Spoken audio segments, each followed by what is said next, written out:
Welcome back, my friends. Thanks for watching my earlier videos and your continuous support. Today, in this video, I'm going to talk precisely on Google Compute Engine fundamentals with hands-on labs. Let's dive in.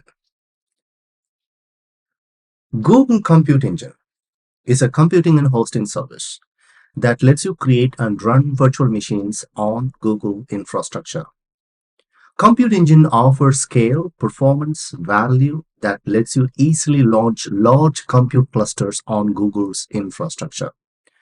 There are no upfront investments, and you can run thousands of virtual CPUs on a system that offers quick, persistent, and performance. Imagine you have an application. Few years back, how you deploy them? You deploy them on your physical machines, on physical servers, resides within the corporate structure. Now you have options. There are multiple cloud providers. If you have a cloud infrastructure right in front of you, take an example, Google platform, you could deploy into 6 different options. You can deploy your applications in Google Compute Engine, Google Kubernetes Engine. We call that as GKE, is a managed Kubernetes service provided by Google Cloud. Third one is the App Engine. If you look at the App Engine, is fully managed platform as a service offerings. It allows you to deploy scale of your application without worrying about infrastructure management. Fourth one is Cloud Functions. Cloud Functions is a serverless compute platform in the cloud, whereas the Cloud Run is also a fully managed serverless platform that enables you to deploy containerized applications without worrying about underlying infrastructure. Finally, Anthos. Anthos is a hybrid and multi-cloud platform provided by Google Cloud. It allows you to deploy and manage applications consistently across on-premises environment, Google Cloud, and other cloud providers. Today, I am specifically talking about Compute Engine. Compute Engine lets you use virtual machines that run on Google's infrastructure, create micro VMs, or large instances running in Debian, Windows, or other standard images. Every Compute Engine VM instance is attached to at least one storage, or one disk as a boot disk or a persistent storage. A persistent disk can be a standard HDD or SSD, which is SSD, solid state drive. The third one is instance group. It lets you organize VM instances or use them in a load balancing backend service. And finally, bare metal solutions. It provides a way to manage bare metal solution hardware installed in a region extension located near Google Cloud data centers. A Compute Engine features are virtual machines. Google Compute Engine offers VMs. These instances can be customized with various configurations including CPU, memory, storage, and GPU. You can customize the way you want it. Number 2, global infrastructure. The global infrastructure the Compute Engine has a global presence. With data centers located in multiple regions worldwide, this allows you to deploy your applications closer to your users, reducing latency and improving performance at high availability. Third one is persistent storage. Compute Engine provides a reliable, scalable block storage through its persistent disk feature. Fourth one, preemptible instances. These instances are cost-effective virtual machines. And fourth one, load balancing on auto scale. Compute Engine supports load balancing to distribute incoming traffic across multiple VMs, ensuring high availability and scalability, absolutely with low latency. Sixth one is networking. Compute Engine provides networking features such as VPC or VPN. Seventh one is snapshots and images. You can create custom images or use pre-configured images from the Google Cloud Marketplace to launch Compute Engine instances. Additionally, you can take snapshot of your persistent disk for backup and disaster recovery process. Integration with other Google Cloud services. Compute Engine seamlessly integrates with other Google Cloud services like other service providers. So in this goal, today, I'm going to set up a VM as a HTTP web server and distribute the load with load balancer. Before diving into the hands-on lab, I want to show you the different options, different mission series when you pick up the compute engine. The mission series C3, E2, what are they? This is the name where, for example, E2 stands for low traffic web servers, back office applications, and containerized microservices. If you have a small databases like virtual databases, virtual desktops, development and test environments, you could pick E2. And for high traffic web application, C3. So they're all self-explanatory when you pick up the virtual machines options. The important thing is machine types. If you look at this, the first one, C3 high CPU 4. 4 stands for virtual CPUs, and C3, which we discussed, the machine series, part of the machine family we discussed in the prior slide. vCPU represent a single logical CPU thread, right? On the default egress bandwidth is, for example, C3 high CPU is 4 up to 23. This bandwidth can't exceed the number given. So these are all the machine types which help you to understand what are the different options available when you pick up on create a virtual machines. In this hands-on lab, let's create a few VM instances and play with them. Let's check out the lifecycle of VMs. Also, let's use SSH to connect with virtual machine instances. In this video, I split it into two. I create a virtual machines, then set up a HTTP server. Then in the HTTP servers, I'll discuss about internal and external IP addresses. Let's go back to the hands-on lab. So coming back, so I'm actually going to log in to, when you go to cloud.google.com, you provide your username and password. When you're new to cloud.google.com, it will give you an option to get a $300 credit for 90 days. You could use it and then you play around with all the services. Maybe you have an option to use 20 plus products. Now I already have a Google Cloud environment available and an account, so I directly go to the console. When I click on the console, it takes me directly to my working environment. That is my project. I'm working in the project architect under architect.org. So dashboard is the landing page. When I click on the dashboard, so it has an option like project information, API, and my platform status, what's my billing, and also monitoring services. On the left-hand side, what you see, resources. In our working lab, I'm talking about the compute engine. So let me click on compute engine. Compute engine takes me to a page where it has a 4 options which I stated in my presentation: virtual machines, storage, instance group, and bare metal solutions. When I go to the VM instances, I have an option, create instance in the menu on the top corner, or a button, create instance. I can pick any one of them.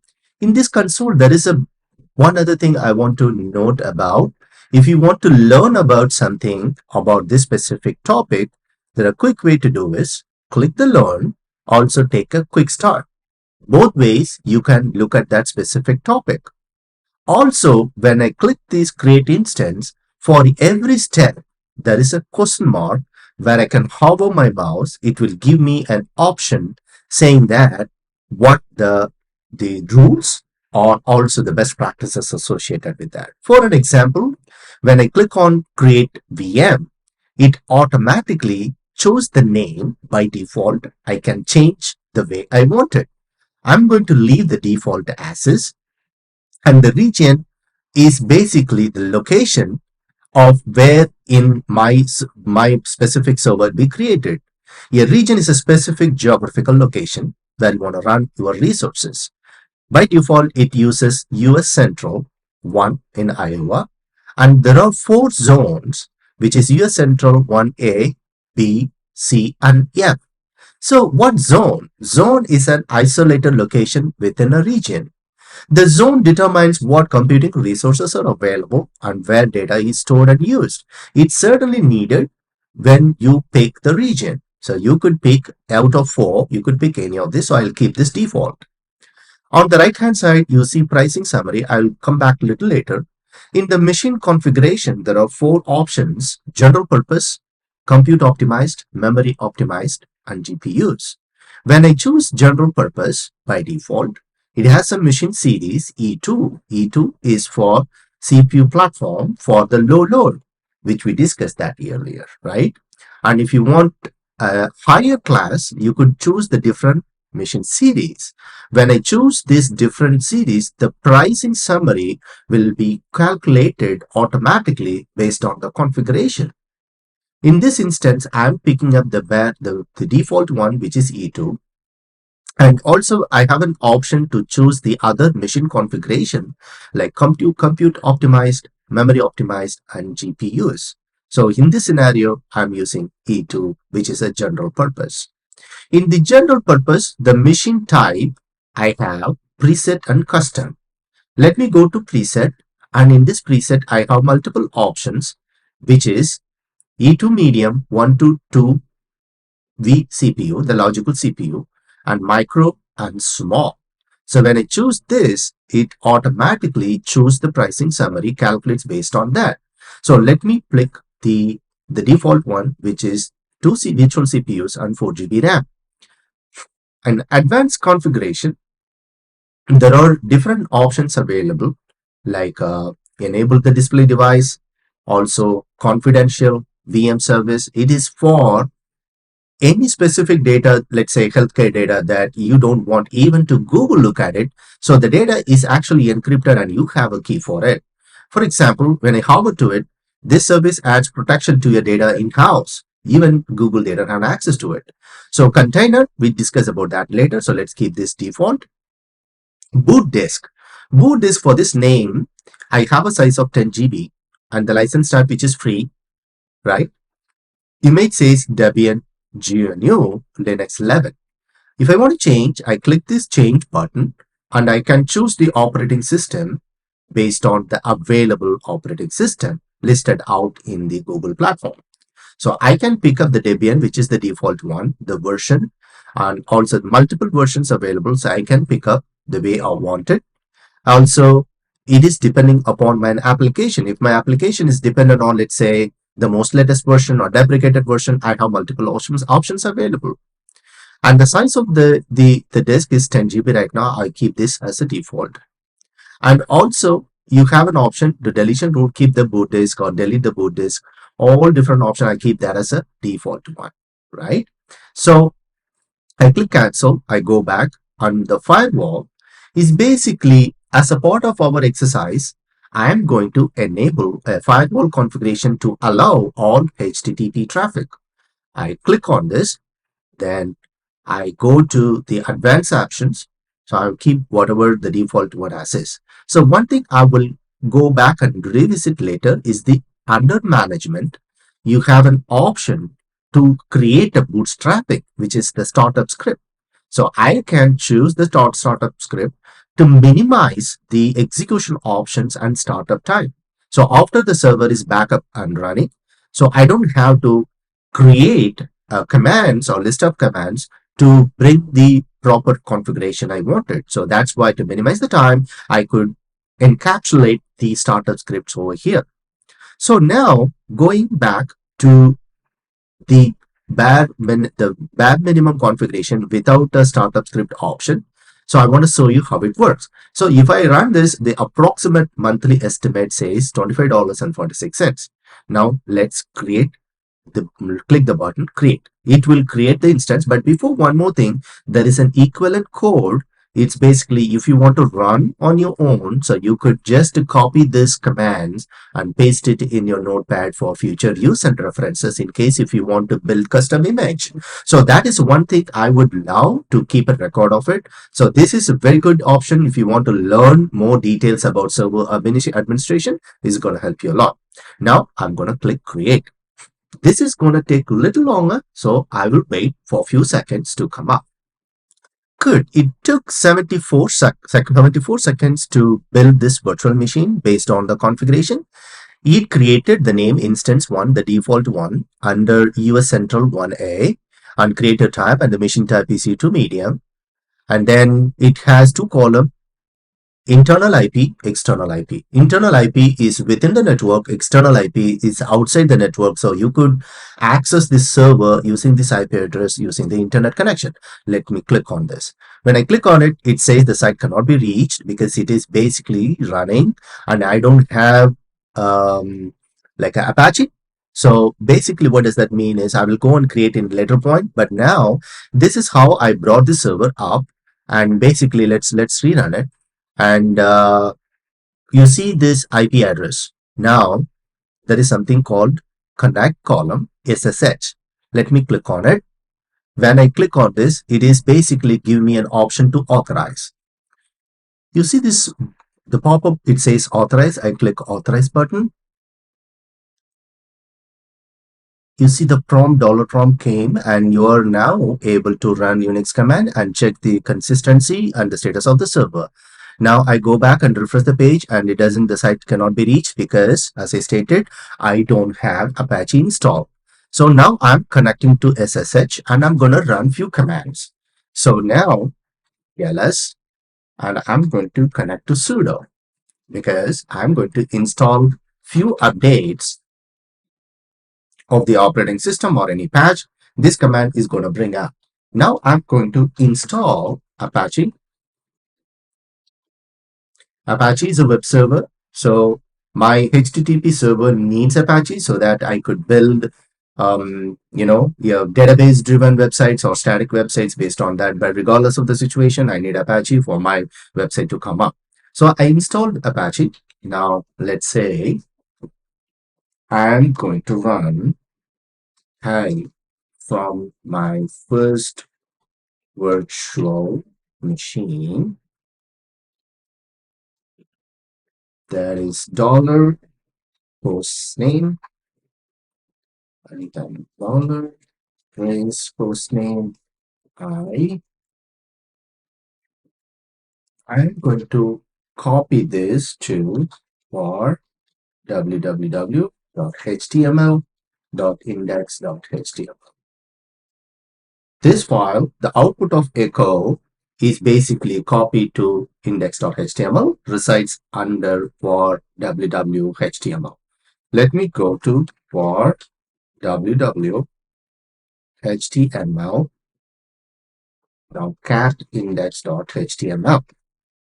See, the message is coming from hi from my first virtual machine, instance 1 and the internal IP address. Now, one thing I just want, I go back to the server and run it, and now it is coming. This HTTP server is set up done, and I'm able to see the message.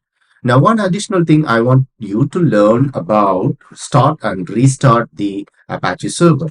So service is Apache stop service Apache start.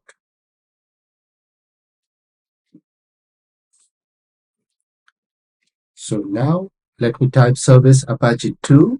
It's coming up. So if you want to stop Apache 2 stop, you can stop the server. Now go back to the web page. It won't come up.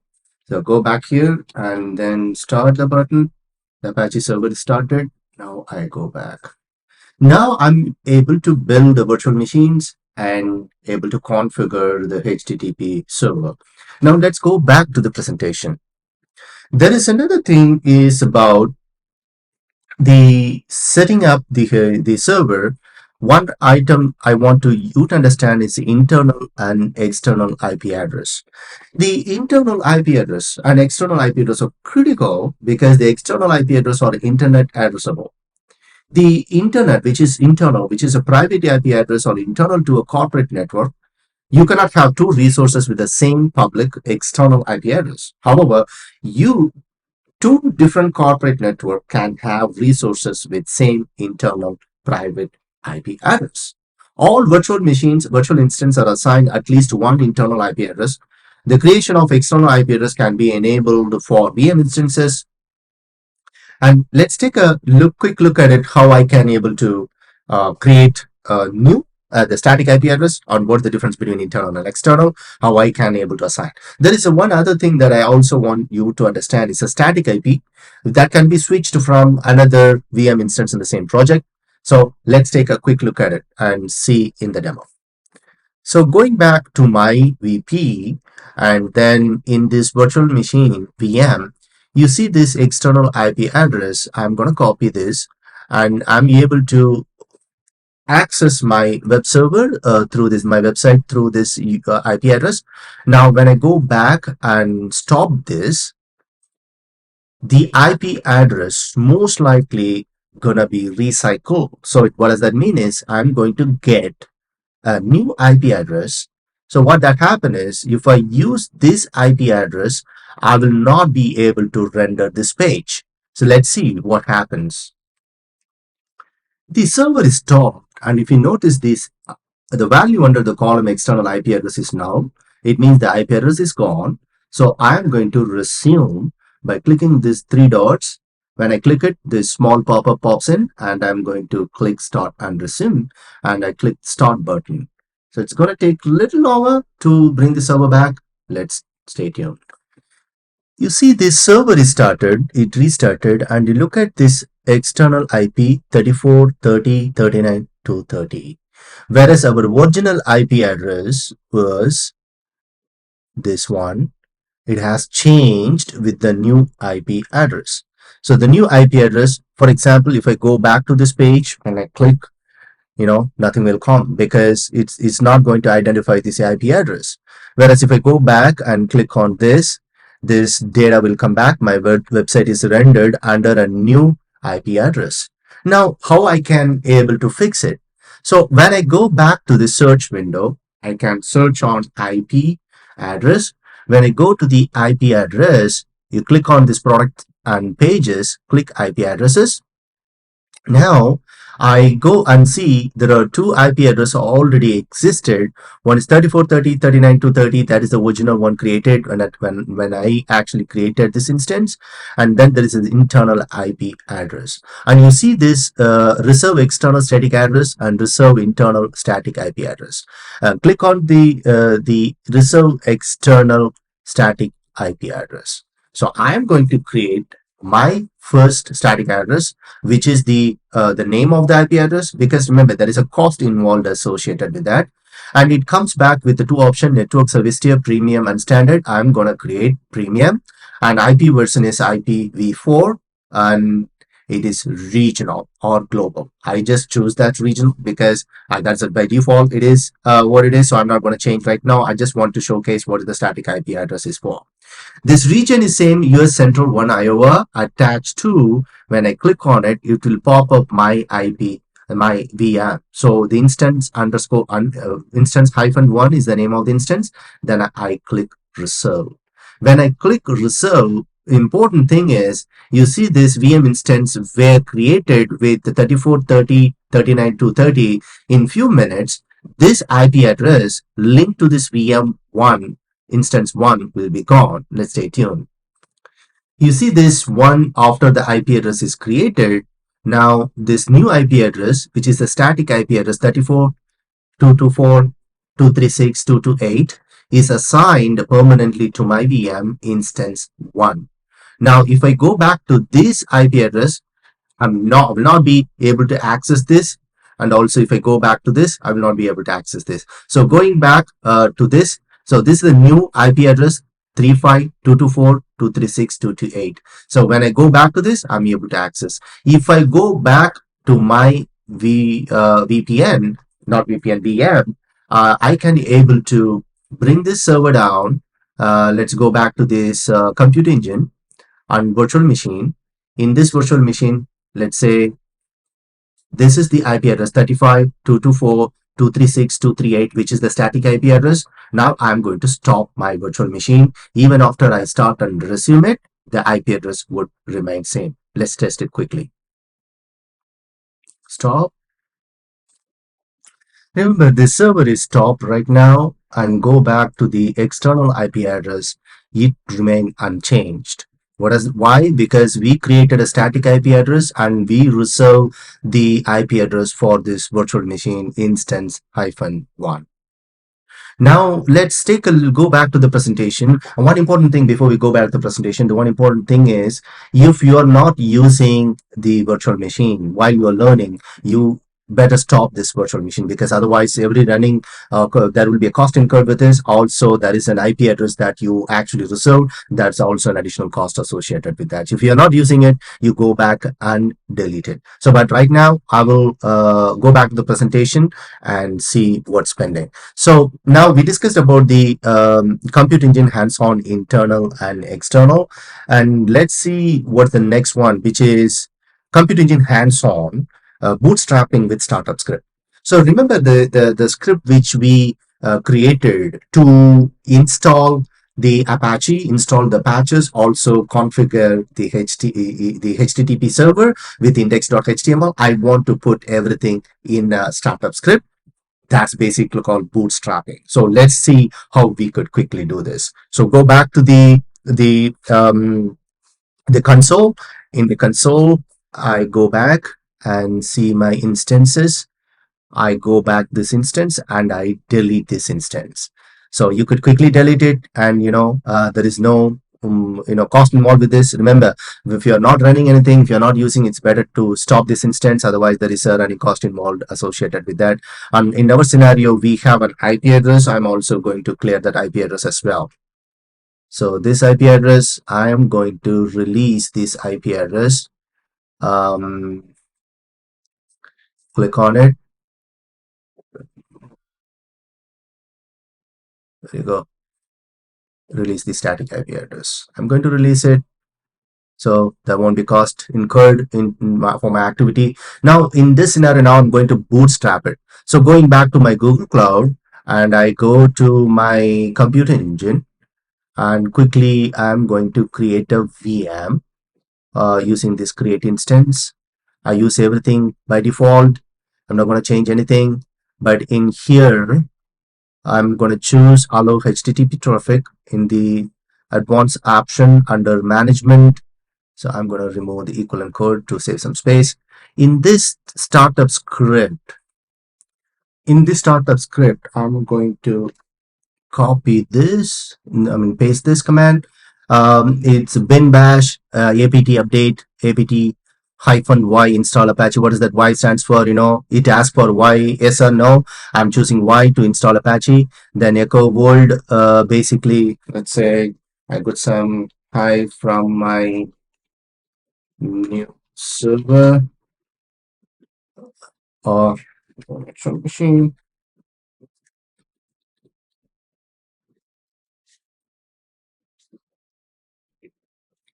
So I'm going to do this and copy it for future use. So then I'm going to create it. Now I close this. I'm going to close this. I'll close this. Let's wait for a few seconds. Cool. The server is up and running. It created a IP address 34.30.39. Let's click on this. Cool. It is coming directly. So I did not do the installation and update. Everything is bootstrapped into the startup script. So now everything is done. So that's basically what I wanted to share. Let's go back to the presentation. So we set up the HTTP server, and we created static IP address, and we reserved the static IP address to the external IP address. We saw the differences between the internal and an external IP address. Now we also discussed about the bootstrapping startup script. We demo that. Next one is the instant template. The instant template is a resource that you can use to create virtual machines, manage the instance group and reservations. The instant template define the machine types, boot disk image or container image, labels, and startup script.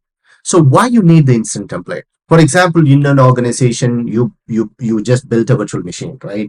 And you want to create hundreds of virtual machines with the same configurations. So in that scenario, I create instance templates. The instant templates will create a framework or the template for my configuration, server configuration, then create the server instance template. And based on that, I can create individual machines or multiple machines based on that, and I can reserve for that VM. So instant templates a very convenient way to save VMs instance configuration, so you could use it later or create VMs, group of VMs and reservation. So the same format, let's quickly go to the instance template and see how we could create one. Now I go back, you see the instance templates. Instant template, there is an option here in the menu, create instance template, and a button, create instance template. Click on this. I choose the default one, instance template to 1, and the same configuration. I'm not going to use anything, but I would like to add one thing is the startup script, which I put it in the window. Let me see if I can. New server, good. So I use this startup script in my the template, VM template, so everything same. So remember, it's important thing here is if you use this template, and you can use it for any number of virtual machines. So now the instant template creation is in progress. Let's give for a few seconds. So I can, oh, it's done. So now you see the actions. Click on actions. You see there are two options, create VMs and create instance group. So I can create the multiple VMs using the create word instance group or create a VM based on the template. So let's click on this create VM, and this process is same, everything is same. And if you look at this advanced option, even the boot up script also pop up because we use the template. Everything would remain same, because that way when I'm creating a virtual machines without a template, every time I go back to this automation, if I want to bootstrap something, I go and do it. And that is one of the biggest advantage of having a template. I think that's basically what I want to share in the compute engine, especially on how to create a compute engine and how to configure the different types in terms of the machine types and all these things. So we also discussed about the internal and the external the IP address, and how to reserve the IP static IP address to the external IP address, how to bootstrap it, how to enable the HTTP server. I think you like this video. If you do have more questions, please let me know. I think I'm more happy to work with you on these future projects. And if you like this video, please like it, share it with your friends, subscribe to our channel, and thanks for watching.